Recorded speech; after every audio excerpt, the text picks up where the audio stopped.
नमस्कार बच्चों, coordination compound की सीरीज में आपका स्वागत है। तो लास्ट लेक्चर में बेसिकली हम लोगों ने प्राइमरी वैलेंसी और सेकेंडरी वैलेंसी की बात की थी। मैं आपको दिखाता हूँ। हाँ, लास्ट लेक्चर में हम लोगों ने प्राइमरी वैलेंसी और सेकेंडरी वैलेंसी क्या होती है, इन सब की हमने बात की थी। अब उसी क्रम में थोड़ा और आगे बढ़ते हैं। आज हम पढ़ेंगे experimental determination of primary valency and secondary valency.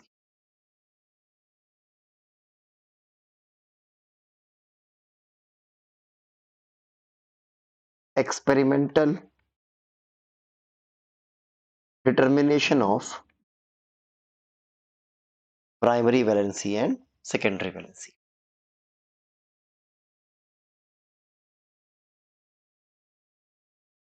अब आप एक बात समझो, जैसे मैंने क्या आपको कल के लेक्चर में बताया था कि वर्नर साहब ने किस कंपाउंड से अपनी स्टडी शुरू की थी। उन्होंने अपनी स्टडी शुरू की थी कोबाल्ट बेस्ड कॉम्प्लेक्स से।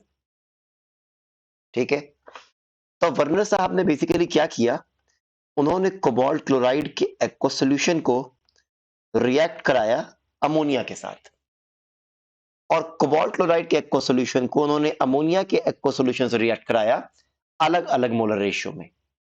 जैसे सबसे पहले उन्होंने रिएक्ट कराया इनको 1:6 के मोलर रेशियो में।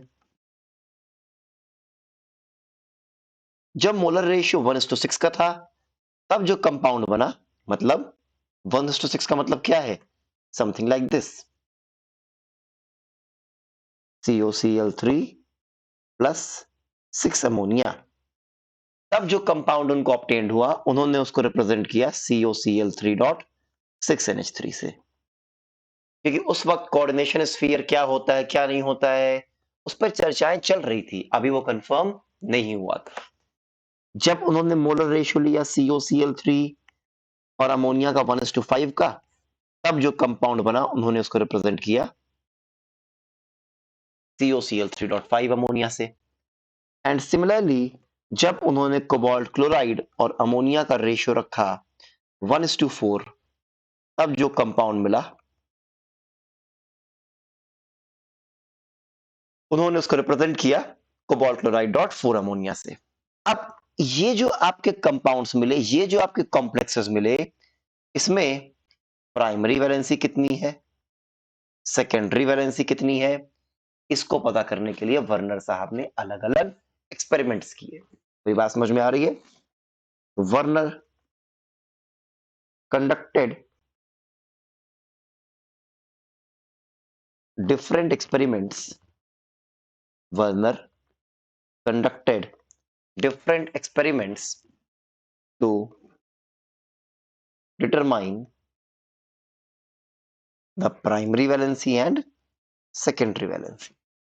वर्नर साहब ने प्राइमरी वैलेंसी और सेकेंडरी वैलेंसी को डिटरमाइन करने के लिए, पता लगाने के लिए अलग अलग एक्सपेरिमेंट्स किए। वो एक्सपेरिमेंट्स कौन कौन से थे, आइए देखते हैं। सबसे पहला एक्सपेरिमेंट जो था वो था मेजरिंग ऑफ कॉलिगेटिव प्रॉपर्टीज।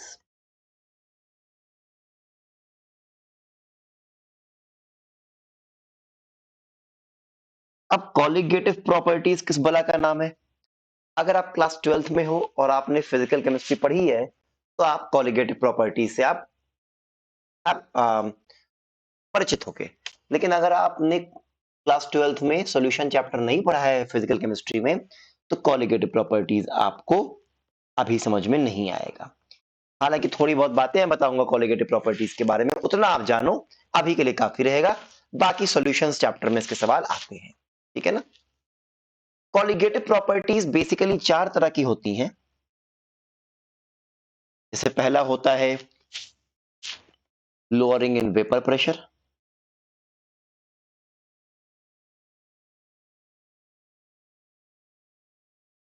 दूसरा होता है एलिवेशन इन बॉइलिंग पॉइंट, तीसरा जैसे मैंने लिख दिया मान low depression in freezing point, और चौथा होता है बेटा osmotic pressure.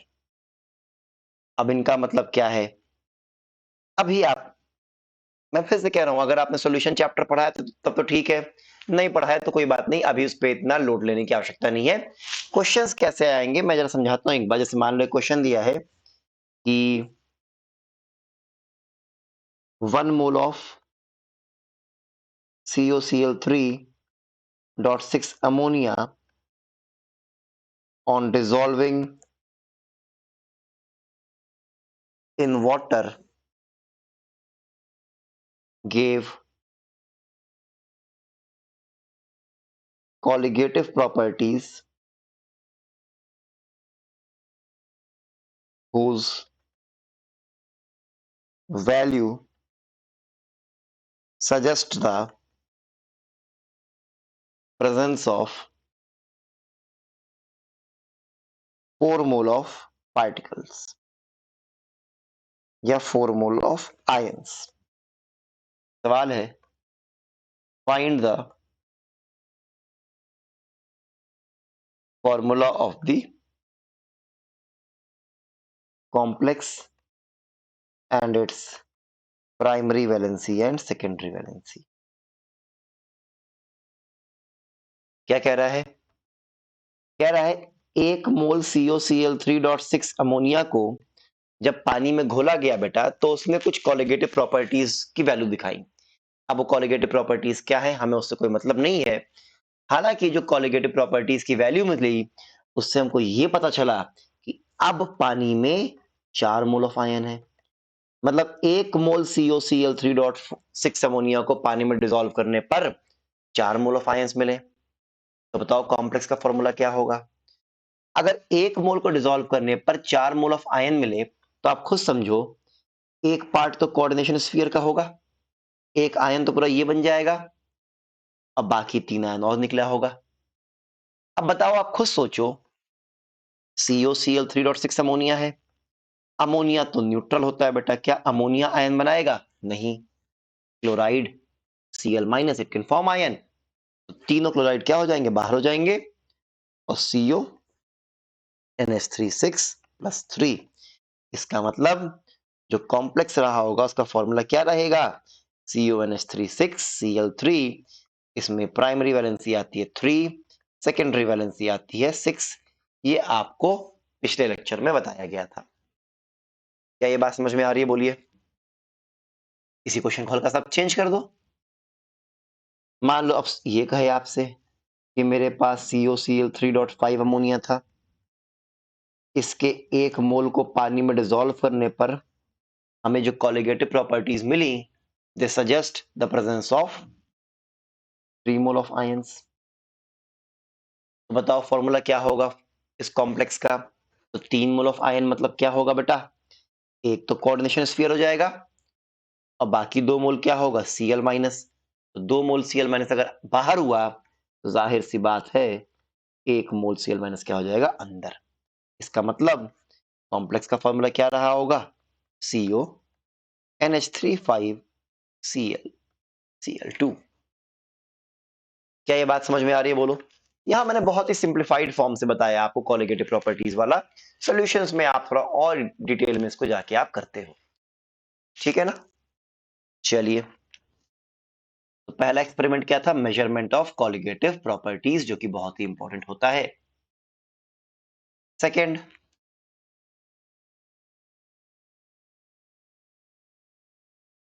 Bye some chemical reactions. इसको मैं एक एग्जांपल से समझाना चाहूंगा फिर से। जैसे मान लो आपसे ये कहे कि COCl3.5 अमोनिया है, इसका मान लो 1 मोल लिया गया, इसको मैंने डिसॉल्व किया in excess of silver nitrate. Excess of silver nitrate में डिसॉल्व करने पर यह पाया गया कि एक व्हाइट पीपीटी बन रहा है, और ये व्हाइट पीपीटी जो है ये एक्सेस ऑफ अमोनिया में या फिर एक्सेस अमोनियम हाइड्रोक्साइड में क्या है? सॉल्युबल है। और ये ऑब्जर्व किया गया कि जो व्हाइट पीपीटी है बेटा, वो व्हाइट पीपीटी बेसिकली किसका है? AgCl का है, सिल्वर क्लोराइड का है, और वो कितना मोल बना? 2 mole. The white PPT of AgCl which is formed is of 2 mole, और ये 2 mole AgCl excess of ammonium hydroxide में घुल गया। तो बताओ इस कॉम्प्लेक्स का फॉर्मूला क्या है? आप खुद सोचो, अगर AgCl, भाई आपको ये बात पता होनी चाहिए कि silver has very high affinity for chloride ion, bromide ion and iodide ion. It forms precipitate of AgCl, AgBr and AgI. AgCl कैसा होता है? व्हाइट होता है। AgBr कैसा होता है? लाइट येलो होता है। और AgI कैसा होता है बेटा? Dark yellow. ठीक है, तो जो व्हाइट पीपीटी मिला, जो व्हाइट प्रेसिपिटेट मिला, वो किसका मिला? AgCl का। और क्लोराइड आयन बेटा प्रेसिपिटेट कब करेगा? जब वो कोऑर्डिनेशन स्फीयर के बाहर हो। ये बात शुरू में बताई गई थी, कोऑर्डिनेशन स्फीयर के बाहर हो तभी तो आयनाइज करेगा। तो 1 मोल COCl3 से अगर 2 मोल आपको AgCl मिल रहा है, इसका मतलब 1 मोल COCl3.5 अमोनिया में 2 मोल Cl बाहर रहा होगा। वही बात समझ में आ रही है? 2 मोल Cl कोऑर्डिनेशन स्फीयर के फॉर्म में रहा होगा, सॉरी आयनाइजेशन स्फीयर के फॉर्म में रहा होगा। इसका मतलब इस कॉम्प्लेक्स का फॉर्मूला क्या रहा होगा? CONH3 5Cl Cl2। क्या बात समझ में आ रही है? बताओ। अच्छा, AgCl का व्हाइट पीपीटी अमोनिया में घुल क्यों जाता है? It is because of formation of water soluble complex AgNH3 2Cl। This is water soluble. क्या ये बात समझ में आ रही है? बताइए, इसमें कोई दिक्कत तो नहीं है? बोलो। अच्छा, अब जैसे मान लो ऐसे ये दिया रहा है आपको कि COCl3.6 अमोनिया लिया गया 1 मोल, इसमें एक्सेस सिल्वर नाइट्रेट ऐड किया गया। एक्सेस सिल्वर नाइट्रेट ऐड करने पर व्हाइट पीपीटी मिला। ठीक है ना? ये व्हाइट पीपीटी जो है ये बेसिकली हमें मिला 3 मोल ऑफ AgCl, और ये 3 मोल ऑफ AgCl जो है ये एक्सेस अमोनिया में क्या हो जाता है? घुल जाता है। तो बताओ इस कॉम्प्लेक्स का फॉर्मूला क्या है? 1 मोल COCl3.6 अमोनिया से 3 मोल ऑफ AgCl मिला ना, मतलब इस 1 मोल ऑफ कॉम्प्लेक्स में 3 Cl क्या होगा? आयनाइजेशन स्फीयर के फॉर्म में रहा होगा। इसका मतलब इस कॉम्प्लेक्स का फॉर्मूला क्या रहा होगा? CONH3 6Cl3। क्या ये बात समझ में आ रही है? बोलिए।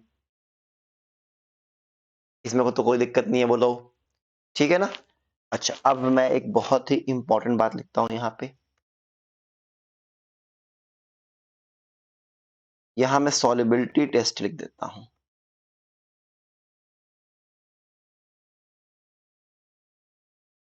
और ये टेस्ट आपका यहां भी काम आएगा, डी ब्लॉक में भी काम आएगा। ये टेस्ट आपके हर जगह काम आएंगे। ठीक है ना? जरा समझो तो। जैसे यहां मैं लिखूंगा प्रेसिपिटेट्स,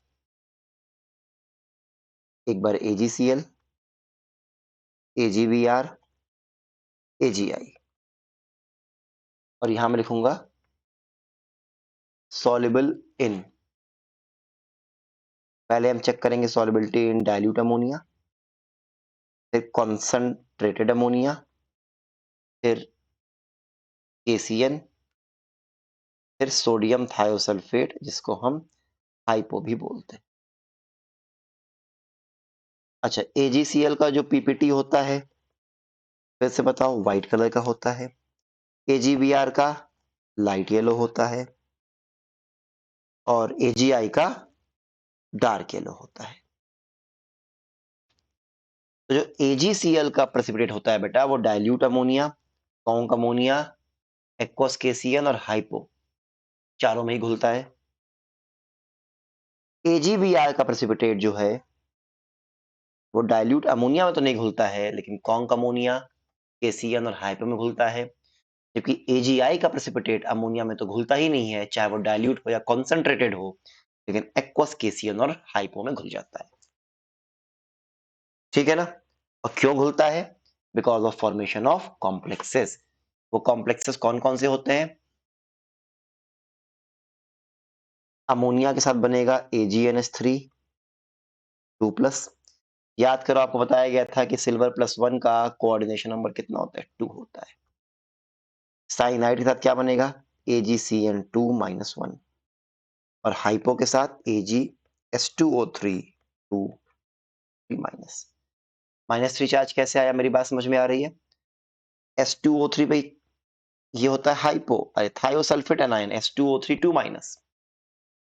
अब एक थायोसल्फेट पे 2 नेगेटिव है, तो 2 थायोसल्फेट पे कितना होगा? 4 नेगेटिव। 4 नेगेटिव और सिल्वर पे 1 पॉजिटिव, तो -4 + 1 कितना बचा? -3। क्लियर है? बताइए। ठीक। जैसे इसमें मैं आपको एक क्वेश्चन देता हूं, इस तरह के क्वेश्चन पूछे जाते हैं। मैं जरा क्वेश्चन निकालता हूं। हाँ, मान लो एक क्वेश्चन मैंने आपको दिया।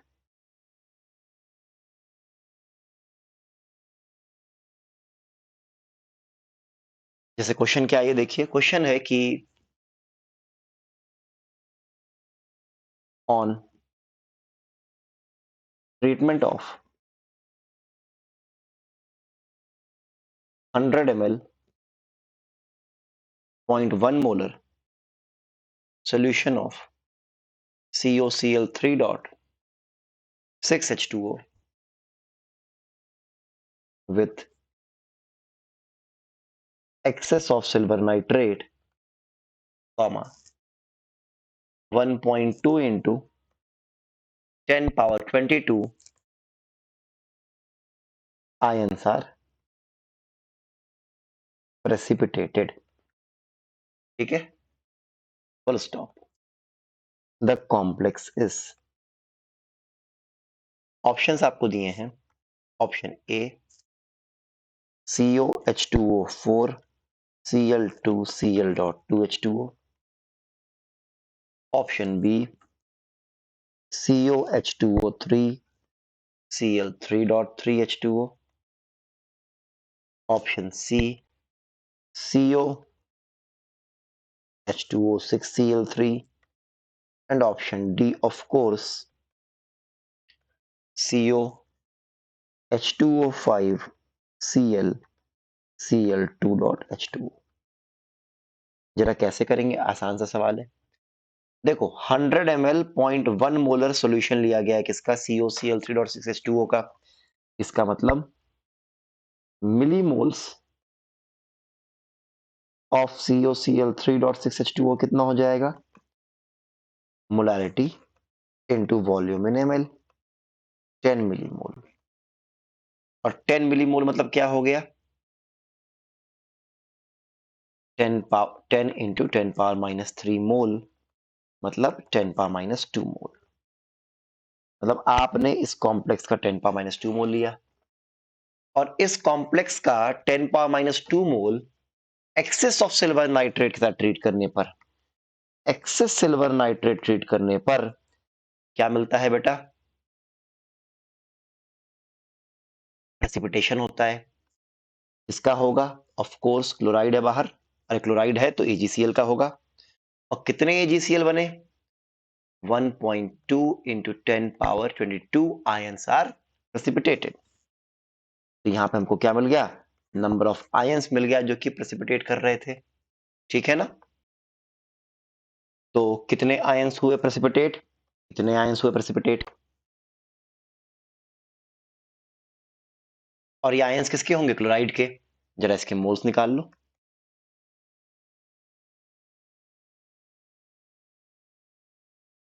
ये हो गया 10 और ये हो गया 5, तो अप्रोक्सीमेटली 1/50।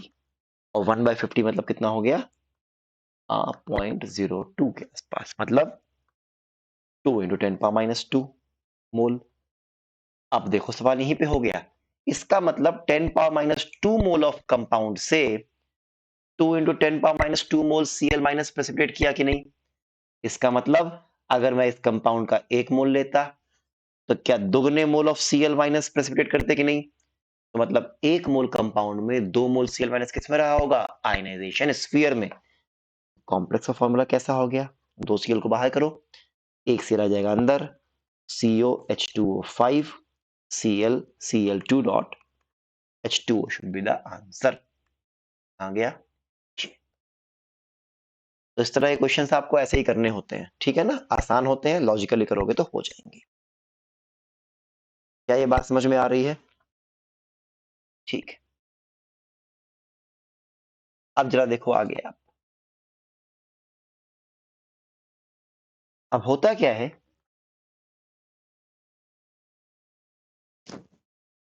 कि water can be present inside the coordination sphere.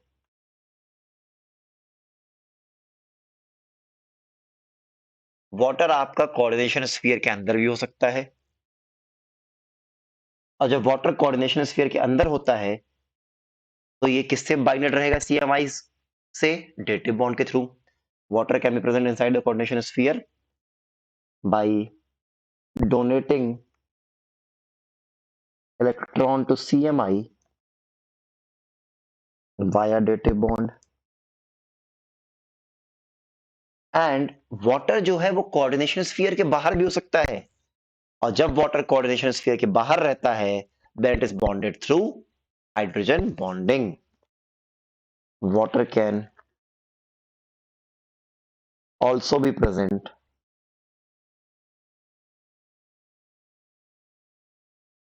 outside the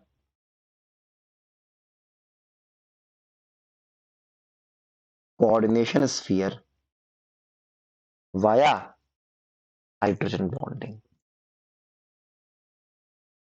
जैसे मान लो आपने ये लिखा CO H2O5 Cl Cl2 dot H2O। तो ये जो 5 वाटर है ये तो कोऑर्डिनेशन स्फीयर के अंदर है, they are bonded through dative bond. और जबकि ये जो बाहर वाला है it is bonded through hydrogen bonding. अब मेन चीज क्या होती है बेटा? जैसे मान लो आप इस कॉम्प्लेक्स को ट्रीट कर रहे हो किसी डिहाइड्रेटिंग एजेंट से। डिहाइड्रेटिंग एजेंट मतलब वो सब्सटेंस जो कि वाटर को एब्जॉर्ब करता है। तो डिहाइड्रेटिंग सब्सटेंस जो है बेटा, जो वाटर कोऑर्डिनेशन स्फीयर के बाहर होता है उसको तो एब्जॉर्ब कर लेता है, लेकिन कोऑर्डिनेशन स्फीयर के अंदर वाले वाटर को वो अटैक नहीं कर पाता है। बहुत बहुत इंपॉर्टेंट है। तो लिख दे रहा हूं क्या इंपॉर्टेंट? क्या? Dehydrating substance like concentrated sulfuric acid, P2O5, Al2O3 जिसको आप एल्यूमिना बोलते हो, can absorb only that water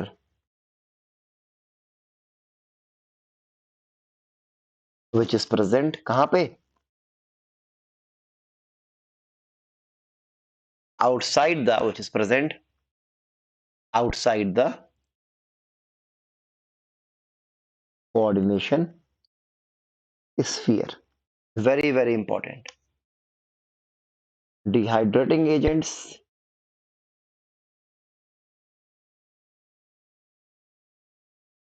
cannot attack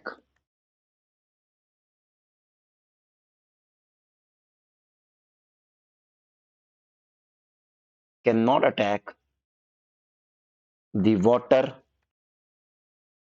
molecules present inside the coordination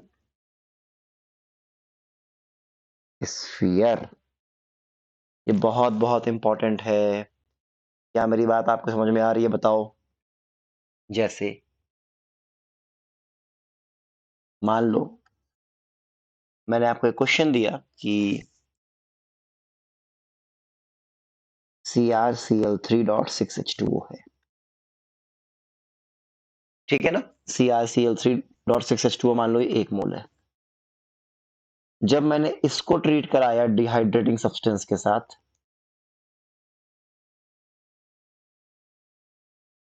जब मैंने इसको ट्रीट कराया डिहाइड्रेटिंग सब्सटेंस के साथ, तो ये जो कंपाउंड है, ये जो कॉम्प्लेक्स है, इसके मास में कमी आ गई। ठीक है ना? या फिर मैं ये बोलता हूं इसके मास में मान लो कोई कमी नहीं आई, तो CrCl3.6H2O को डिहाइड्रेटिंग सब्सटेंस के साथ ट्रीट करने पर मैं लिखूंगा no loss in mass of the CrCl3.6H2O। और अगर CrCl3.6H2O की वेट में कोई लॉस नहीं हुआ होगा, इसका मतलब कोई भी वाटर एब्जॉर्ब नहीं हुआ होगा। और जब कोई भी वाटर एब्जॉर्ब नहीं हुआ होगा, इसका मतलब 6 के 6 वाटर कहां रहे होंगे? कोऑर्डिनेशन स्फीयर के अंदर। लेकिन मान लो अगर ये लिखा है, फिर से लिया गया डिहाइड्रेटिंग एजेंट CrCl3.5H2O लिया गया 1 मोल, इसको भी ट्रीट कराया गया डिहाइड्रेटिंग एजेंट के साथ। ये पाया गया कि द कॉम्प्लेक्स लूजेस, मान लो कितना, रुको रुको एक मिनट, मैं क्वेश्चन चेंज करता हूँ, इसको लिखो CrCl3.6H2O ही कर लो इसको। ठीक है, अब जैसे मान लो ये कहा आप जाए आपसे the complex loses 18 gram water. इस बार CrCl3.6H2O को, इसके 1 मोल को डिहाइड्रेटिंग एजेंट के साथ ट्रीट करने पर कितना लॉस इन वेट हुआ बताओ? 18 ग्राम।